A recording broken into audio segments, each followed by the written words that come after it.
Hey y'all, it's Timber again.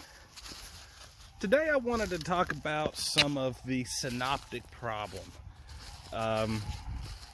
which just is basically about how the Gospels of Matthew, Mark, and Luke all kind of relate to each other, both in history and authorship and message, and a little bit in wording too.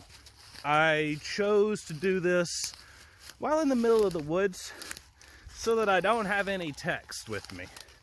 I just want to talk as a regular person, to try and talk to regular people. I have read my Bible, so I will be talking about certain things, but feel free to fact check me and we can have a mature conversation about this. So with the synoptic problem, I said Matthew, Mark, and Luke, not John. I also said Matthew, Mark, and Luke. The more proper way to say it would be Mark, Matthew, Luke. Your Bible does not read in chronological order as far as authorship.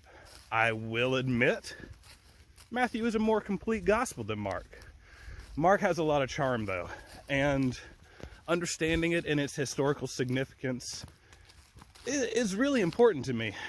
And Luke gets a whole new light to it, and I've been reading Mark Goodacre's book as well. So anyways, some of this is going to be weird.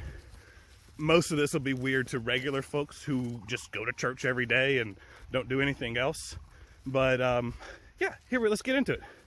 So Mark is the earliest gospel. It was written probably by a slave. Most likely, I'd wager that 80% of scholars will go with that at this point.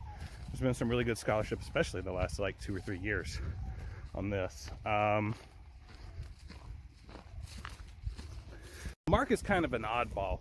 It presents this concept, and we're not going to talk all the way about these books, but it presents this concept called the Messianic secret. Where really, like most of the book, whenever Jesus does a miracle, all the disciples are like, oh, we're going to tell everybody. And Jesus basically huddles them in and says, don't tell anybody.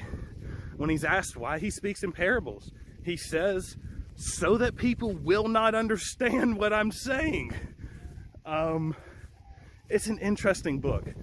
And you can see where different, I think, minority groups would find a lot of preference towards Mark in opposed to John in some cases. And John's not part of the synoptics, but that's just part of it. So that's kind of the Mark principle. There's a lot of different ways that Christ is changed during his last days. And I'm going to butcher this, so just know that between Mark, Matthew, and Luke, there is a very humanistic Christ, one who feels pain. There is the solemn Christ, the one who says nothing and is just rising above and shows an almost inhuman ability to withstand pain. And that's really the two biggest distinctions. I'm not gonna stick my foot in my mouth and try to go further than that. But that's really it for Mark. There's plenty more. Mark is a phenomenal gospel. It is closest to the original Jesus I think we can get. It is the original text. That is the oldest one that we know of, and should be the first one you read in your Bible, I do believe. You should go back and reread Mark, just like all the way through. Don't skip around, just read Mark. It really reads like somebody's like out of breath, like they're just hustling the whole time. It's a cool story. Let's talk about Matthew and what we can put together from all of our ancient textual history, as well as modern sites like Qumran, and the name escapes me, but there's a trash heap where like fragments of Luke have been found in different pseudepigrapha, but it was basically in a trash heap.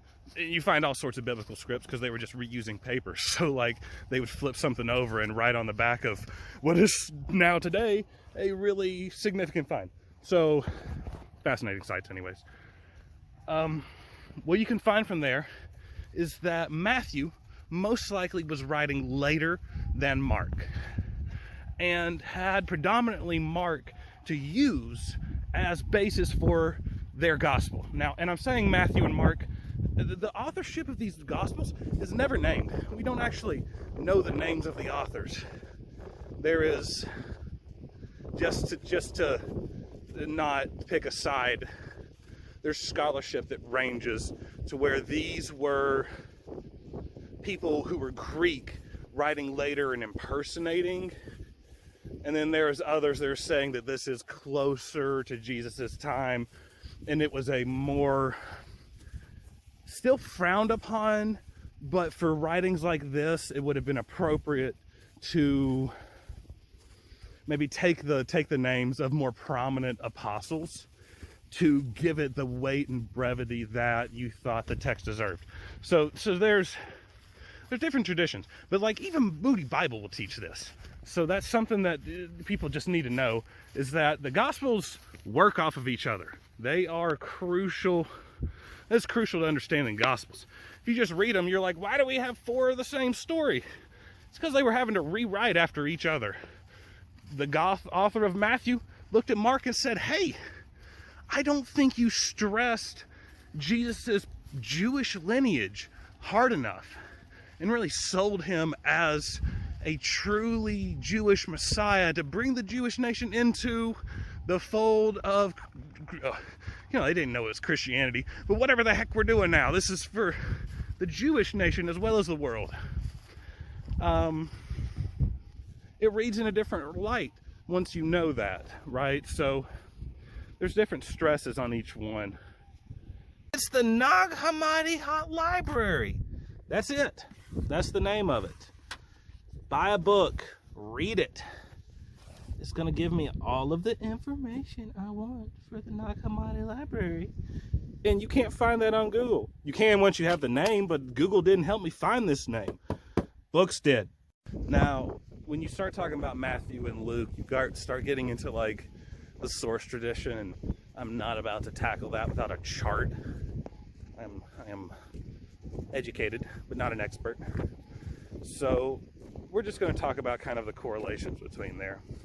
Once you start incorporating Luke, you get this idea of what was important to each community that wrote the books, right? So for the Matthew tradition, it was Jesus's Jewish lineage. Now Luke paints a different picture. There's differing opinions on Luke. My opinion is that Luke is a little bit more of a humanist. Well, we can find some sources to back that up in a second. It's controversial, but that's kind of where I'm at.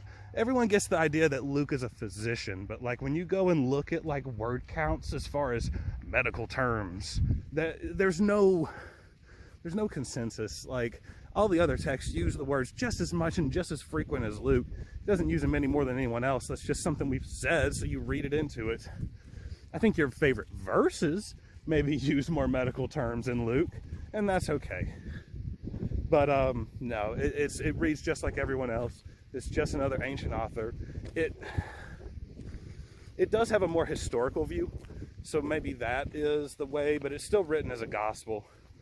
But what you start getting now is the sharing of tradition, or sharing of verses between each book, right? So we can trace certain verses from Mark that really resonated with the Markan community, the readers of Mark, and see how they translated to the Matthew community or to the Luke community. And there's all fancy names for these, but we're just going to call them that.